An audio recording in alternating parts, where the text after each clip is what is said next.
What's up, everyone? It's time for more goofy bubble effects courtesy of Hasbro. Today we have the Warlock Wave Polaris figure. Alright, so here's Polaris, and I'm not going to do packaging again. If you've seen one Marvel Legends figure, you've seen them all at this point, so no point going over those boxes. Now, as far as this figure goes, she's probably on the bottom of my list of must-haves for this wave, and I was going to wait on getting her, but like with Sunfire, I just can't control myself, and I had to snatch her up when I found her. So I believe that this is a lot of, maybe I'm wrong, but I've seen a lot of people mention that this is a very similar figure to the Scarlet Witch from, what was it, the Allfather wave? I want to say. I don't own the figure, but the more I look at her, the more she seems to look a lot like that figure from what I can recall. So I don't know if that's a good or a bad thing. I don't own that figure, so I can't compare the two. I'm not too worried about it. What I am concerned about is just the figure overall and the fact that, I don't know, she definitely is got to be the worst of the wave. There's a few things that I don't like about her. She looks like the character though, which is pretty cool. And I'm a sort of a fan of Polaris. She's kind of cool. You know, daughter of Magneto, so I don't know, got cool powers. She was in some pretty good arcs of the X-Men books that I've read, so I like her, but this figure is just kind of okay. So my first big gripe about this figure is part of the sculpt, I guess. It's this cape. Maybe it's me, but I keep knocking it off. It just pegs into the back with a straight peg right there, and I mean, hell, it was already loose right there. And it just sort of sits in there, and realistically, it should stay just fine, but for some reason, I keep messing it up, and it's just bugging the hell out of me. The overall sculpt of the figure looks pretty good. It's one of the more petite kind of female bodies, and it looks good. She's got these armbands that are obviously kind of specific to the character. She's got this big head of hair and her kind of helmet visor deal. Face looks good. It's all right. I don't have any really glaring problems up top. I do have problems down below, but she looks good. She looks true to character, so that's all right. As far as articulation goes, head can go left and right pretty decently, but as you can see, if you hit it just right, you're going to pop those pieces of the cloak up, which could make it loose. It can go down pretty decently, cannot go up much without pushing that cloak back, which again might pop that peg, but she can look up. So it's not getting in the way, it just you might put a little undue pressure on it. Arms can go all the way out, they go out, up, all around. We have a single jointed elbow, as we see on these female figures. We have got a swivel, and there is a hinge in there for the wrist. These kind of get in the way a little bit, the gauntlets, but not too bad. There is upper torso articulation, so there's a bit of a swivel and then a bit of a crunch in there.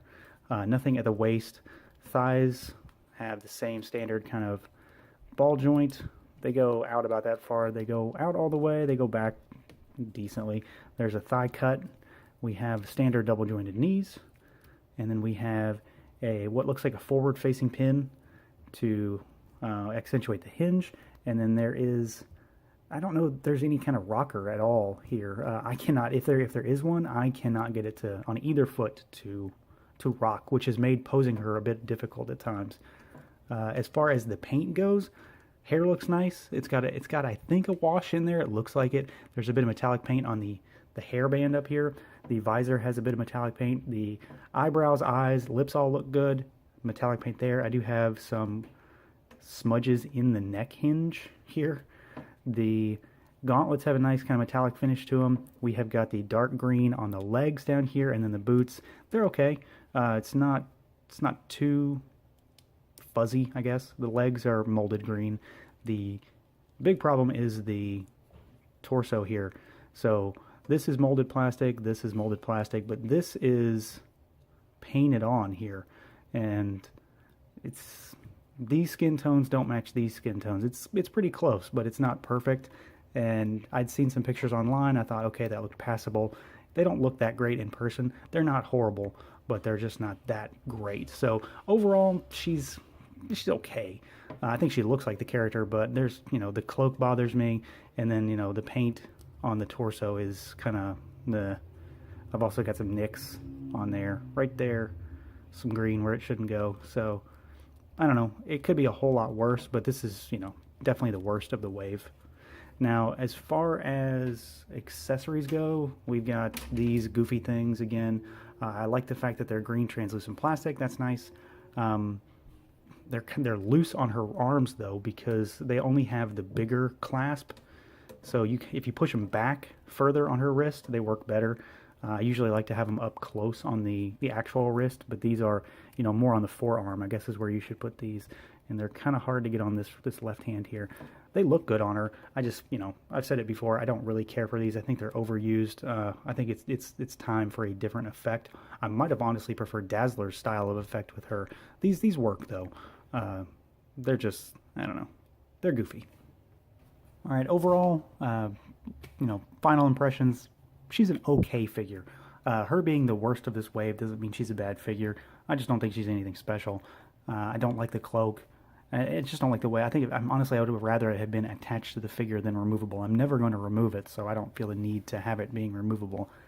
Again, I don't care for these effect pieces. I like the fact that we get them, but they're overused. Everybody has them. Give me something new, something different.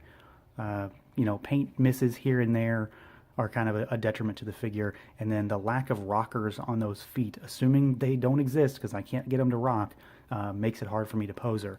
She looks like the character though, so I can't fault him there. Whether or not she's a reuse of a lot of Scarlet Witch parts makes no difference to me because she does look like Polaris. So overall, she's halfway decent in a wave that's pretty solid so far.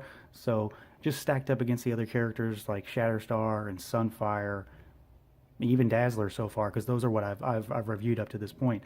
She's definitely the weakest, but she's not bad. I've got other Marvel Legends that are worse than this. So, I had to have her because she does come with that Warlock piece, and I needed to complete him. Still trying to find the rest though. So, halfway decent figure. Nothing too crazy, nothing too terrible that makes me want to, return her or, stop buying Marvel Legends. But she's just not anything special. So. That's going to do it for this one. As always, stay tuned for more reviews. Feel free to like, comment, subscribe, share the whole deal. And until next time.